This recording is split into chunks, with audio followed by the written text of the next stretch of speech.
తమిళు కేంద్రంలో రాష్ట్రంలో ఈ రోజు మనకంతా కూడా ఎన్డీఏ ప్రభుత్వం ఉంది.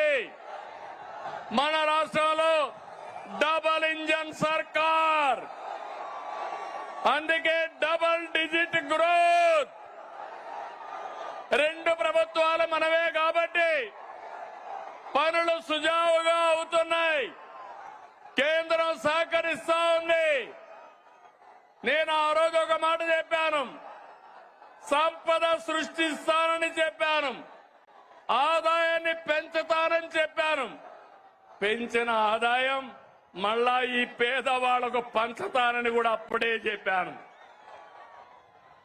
2025-26లో 10.5% గ్రోత్ రేట్ వచ్చింది. జీఎస్టీపీ ఆల్ ఇండియా లెవెల్లో 8.8 అయితే మనం 10.5 వచ్చాం. అది కూటమి ప్రభుత్వం యొక్క సత్తా అని మీ అందరికీ హామీ ఇస్తున్నా. తమిళలో సంక్షేమం బాగుందా లేదా అని అడుగుతున్నా, అభివృద్ధి బాగుందా లేదా అని అడుగుతున్నా, గుంతలు పూడ్చామా లేదా అని అడుగుతున్నా. ఈ రెండు జరుగుతా ఉంటే వైఎస్ఆర్ కాంగ్రెస్ పార్టీ ఉనికిని కోల్పోతున్నారు. అందుకే ఫేక్ రాజకీయాలతో ప్రజల్ని మోసం చేయాలని చూస్తున్నారు.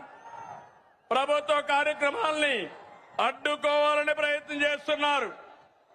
అసెంబ్లీకి రాకుండా పార్టీ ఆఫీసులు మూసుకొని సోషల్ మీడియా ఆఫీసులు పెట్టారు. సిద్ధమని ఎగిరిపడ్డారు.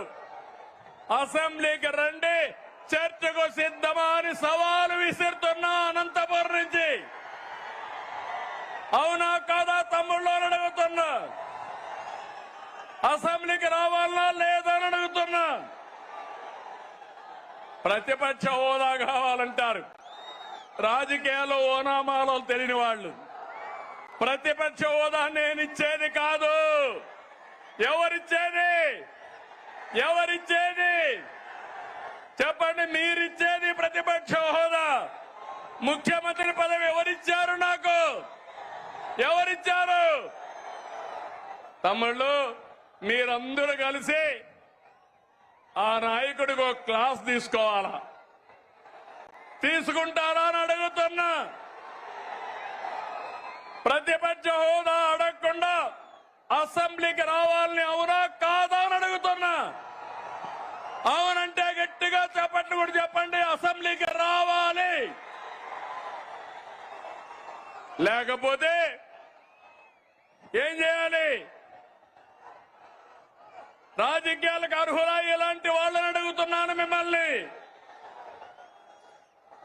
తమ్ముళ్ళు శాసనసభకు రాకుండా రప్ప అని రంకెలేస్తున్నారు.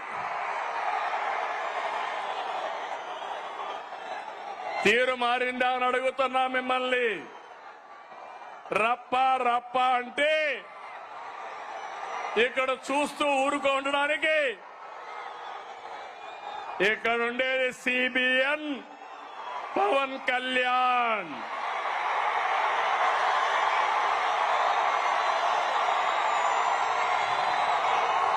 సోషల్ మీడియాలో పోస్టులు పెట్టి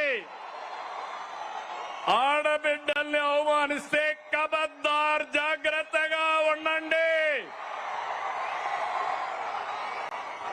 అవమానించిన 5 నిమిషాల్లో మీ చొక్కా పట్టుకునే మా పోలీసులు సిద్ధంగా ఉంటారు.